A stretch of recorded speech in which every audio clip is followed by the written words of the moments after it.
Hello friends, good morning. গৃহিণী টুকিটাকি আরও একটি নতুন ব্লগে তোমাদের সবাইকে ওয়েলকাম। আশা করছি তোমরা সবাই ভালো আছো। তো আজকে একদম সকাল সকাল রান্নাঘর থেকেই ব্লগটা স্টার্ট করলাম। বানাচ্ছি হচ্ছে সকালের জলখাবার। আজকে সকালে জলখাবারে বানাচ্ছি হচ্ছে ভাত ভাজা। গতকাল রাত্রের না অনেকটা ভাত এক্সট্রা হয়েছে, তো সেই ভাতটা আবার দুপুরবেলা খেতে ভালো লাগে না গরম করে। দুপুরবেলা মনে হয় একটু টাটকা ভাত খেলেই ভালো লাগে। তো সেই জন্য ভাবলাম যে কী করি, এতটা ভাত।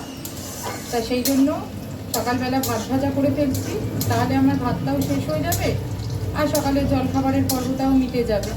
আর অনেক দিনই হলো যে আমি ভাত ভাজা বানাই না, তো সেই জন্যই ভাবলাম যে তাহলে ভাত ভাজাটাই বানিয়ে ফেলি। তো সব কিছু কেটে কুটে নিয়েছি, আলু, পেঁয়াজ, তারপর হচ্ছে কাঁচা লঙ্কা, আর ওদিকে ডিমটাও ভুজিয়া করে নিয়েছি। হয়ে গেছে আমার ভাত ভাজাটা, শুধু ডিম ভুজিয়াটা মিশিয়ে নাড়িয়ে দিলেই হয়ে যায়। ভাত ভাজাটা করতে টাইম লাগে না একদমই, খুবই তাড়াতাড়ি হয়ে যায়। এই কাটাকাটিটা করে গুছিয়ে নিতেই যতক্ষণ সময়। আলু, পেঁয়াজ, কাঁচা লঙ্কা এগুলো কাটতে যায় একটু সময় লাগে। এগুলো কাটা হয়ে গেলে ভাত ভাজাটা খুব তাড়াতাড়ি হয়ে যায়, আর খেতেও বেশ ভালো হয় এই ভাত ভাজাটা। তাও তো আমি এর মধ্যে শীতকালে সবজি কিছু দিইনি। গাজর, বিনস, তারপরে হচ্ছে ক্যাপসিকাম, একটু ফুলকপি, সমস্ত কিছু দিয়ে বেশ একটু জুট করে ভাজলে আরও বেশি ভালো লাগে খেতে। আমি তো যেহেতু সকালের জন্য করছি, ওই জন্য সহজ পদ্ধতিতে আলু, পেঁয়াজ আর ডিম ভুজিয়া দিয়েই করে নিলাম। এর সঙ্গে পাশে একটু সস দিয়ে দেবো। সস দিয়ে ভাত ভাজাটা খেতে খুব ভালো লাগে।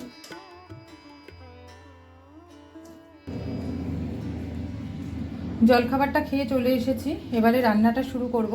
তবে আজকে দুপুরের রান্না করব না, আজকে করব হচ্ছে একেবারে রাতের রান্না। তো এই যে এখানে নিয়েছি হচ্ছে ছোট আলু, ছোট আলুটা এখন সেদ্ধ করতে বসাচ্ছি।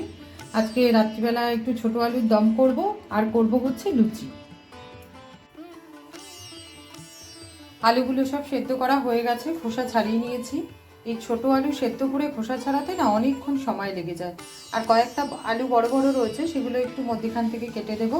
আলুটা সেদ্ধ হতে হতে পেঁয়াজটাও কুচি করে নিয়েছি, টমেটোটা এখনও কাটিনি, আর মটরশুঁটিটা আমার ছাড়ানোই রয়েছে।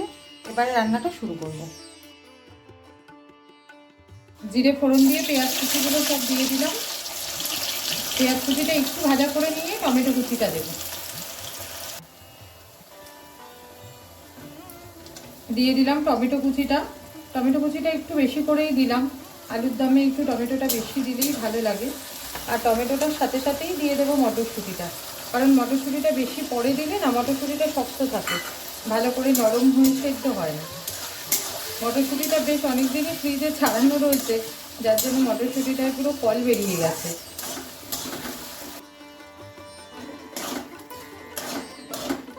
আদা রসুন বাটাটা দিয়ে ভালো করে কষিয়ে নিয়েছি। এবারে দিয়ে দেবো হচ্ছে হলুদ গুঁড়ো, লঙ্কার গুঁড়ো, নুন আর মিষ্টি। আমি কিন্তু আলুর দমে জিরের গুঁড়ো, ধনের গুঁড়ো দিই না। জিরের গুঁড়ো, ধনের গুঁড়ো ছাড়াই আমি আলুর দমটা করি, খেতে বেশ ভালোই হয়। জিরের গুঁড়ো, ধনের গুঁড়োটা আমার ঠিক পছন্দ হয় না আলুর দম বা ডিম কষা এরকম জাতীয় জিনিসে আমি সাধারণত জিরের গুঁড়ো, ধনের গুঁড়ো ইউজ করি না। এই পেঁয়াজ, আদা, রসুন, একটু বেশি করে টমেটো, এটা দিলেই বেশ সুন্দর একটা টেস্ট হয়।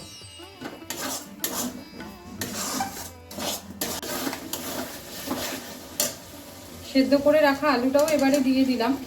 আলুটাও মশলার সাথে একটু ভালো করে কষিয়ে নেব, নিয়ে তারপরে জলটা দেব।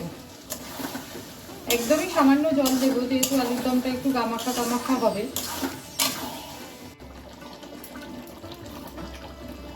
হয়ে গেছে আমার আলুর দমটা, এবারে একটু ধনেপাতা দিয়ে নামিয়ে নেব। রান্নাটা আমার কমপ্লিট হয়ে গেছে, এই যে আলুর দম। আর রান্নাঘর মুছে পরিষ্কার করে ভাতটাও করা হয়ে গেছে। এবারে আমি স্নানে যাব।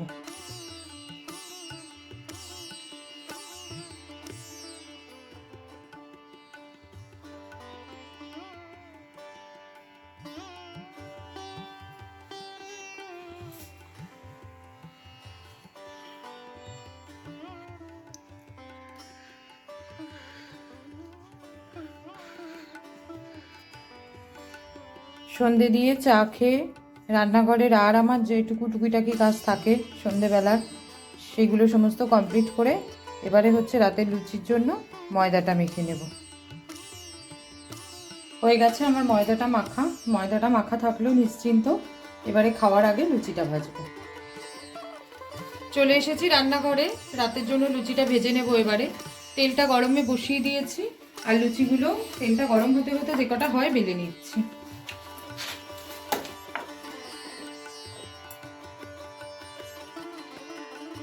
আজকে আর একজন একজন করে ভেজে ভেজে দেবো না, 3 জনের লুচিটাই একেবারে ভেজে নিচ্ছি, নিয়ে গুছিয়ে নিয়ে চলে যাব সামনের ঘরে।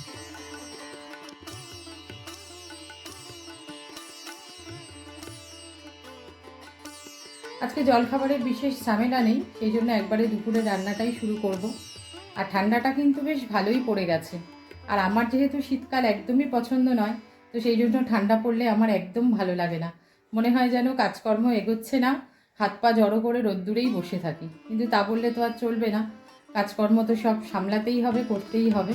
তো যাই হোক, চলো তাহলে ওই ঘরে চাদরটা চেঞ্জ করি, করে যাব হচ্ছে রান্নাঘরে।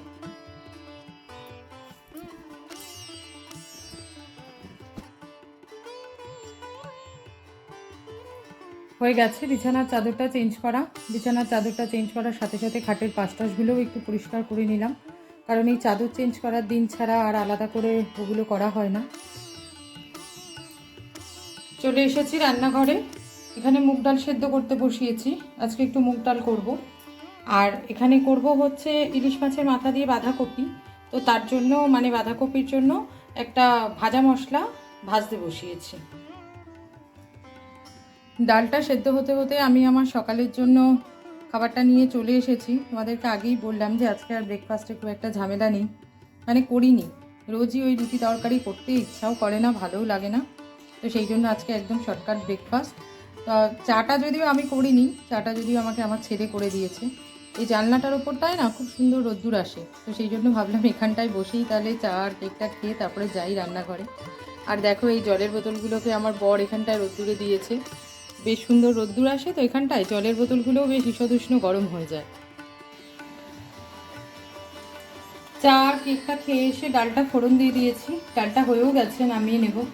রোদ্দুরটায় বসে এত ভালো লাগছিল, উঠে আর রান্নাঘরে আসতেই ইচ্ছা করছিল না রোদ্দুর থেকে। বাঁধাকপির জন্য ইলিশ মাছের মাথাটা ভাজা করতে বসালাম। অনেকদিন থেকেই না ফ্রিজে ইলিশ মাছের মাথাটা গড়াগড়ি থাকছিল, তো কালকে দেখলাম আমার বর বাজার থেকে একটা বাঁধাকপি নিয়ে এসছে, তো সেই জন্য ভাবলাম যে তাহলে আজকে বাঁধাকপি দিয়ে ইলিশ মাছের মাথাটা দিয়ে করেই ফেলি। আলুগুলো একটু ভাজা ভাজা করে নিয়ে দিয়ে দিচ্ছি কুচিয়ে রাখা বাঁধাকপিটা।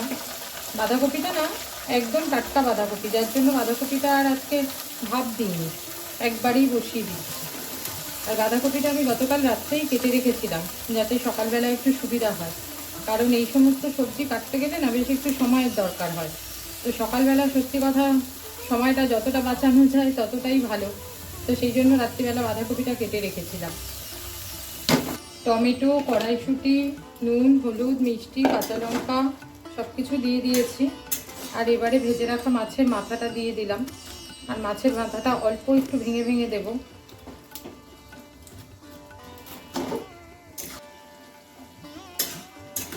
আমি যেমন বাঁধাকপিটা নিরামিষ করে করলেও ভালো খাই, মানে টমেটো, মটরশুঁটি এই সমস্ত দিয়ে নিরামিষ করে করলেও আমার ভালো লাগে, ভাত দিয়ে বা রুটি দিয়ে সব দিয়েই ভালো লাগে। কিন্তু আমার বর আবার বাঁধাকপিটা চিংড়ি মাছ বা মাছের মাথা এই সমস্ত দিয়ে না করলে খেতে চায় না, বলে কেমন নাকি ঘাস ঘাস লাগে বাঁধাকপি খেতে।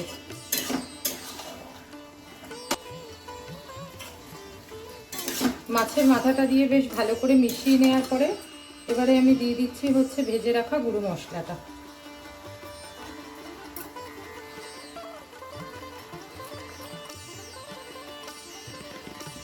হয়ে গেছে আমার বাঁধাকপিটা, এবারে নামিয়ে নেব।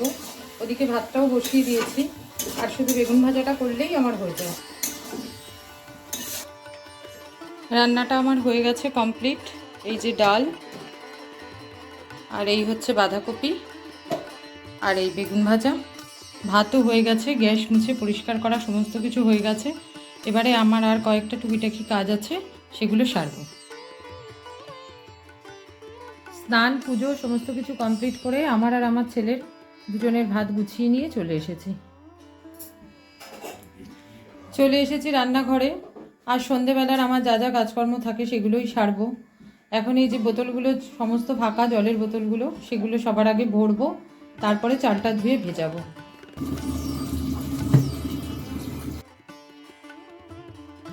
রান্নাঘরে জল ভরে রাতের জন্য চালটা ধুয়ে ভিজিয়ে দিয়ে এখন নিয়ে চলে এসেছি হচ্ছে আমার দ্বিতীয়বারের একটু চা। আর ট্যাঙ্কির জল এত ঠান্ডা না, জল ঘেটে আমার আঙুলগুলো যেন মনে হচ্ছে পুরো আড়ষ্ট হয়ে গেছে। তো এখন একটু বসে আয়েশ করে চাটা খাই, ভাতটা তারপরে আরও মিনিট 15-20 বাদে বসাবো।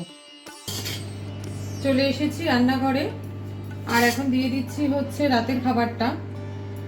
আর আমার ছেলে যেহেতু দুপুরবেলা ডাল দিয়ে বেগুন ভাজা দিয়ে খেয়েছে, তো সেই জন্য রাত্রিবেলা এখন ডিমের আয়োজন করেছে। এই যে ও এখন এই ডবল ডিমের ভুজিয়া করবে, সেটা দিয়ে ডাল দিয়ে খাবে। আর রাতের খাবারটা দেওয়ার সাথে সাথে আমার আজকের ব্লগটা আমি এখানেই শেষ করছি। আমার আজকের ব্লগটা যদি তোমাদের ভালো লেগে থাকে তো একটা লাইক করে দিও, আর কমেন্ট করে অবশ্যই জানিও আমার ব্লগগুলো তোমাদের দেখতে কেমন লাগছে। যদি ভালো লাগে তো আমার চ্যানেলটাকে অবশ্যই সাবস্ক্রাইব করে নিও। আজকের মতন টাটা, গুড নাইট। তোমাদের সাথে দেখা হচ্ছে আবার আরেকটা কোনো নতুন ব্লগে।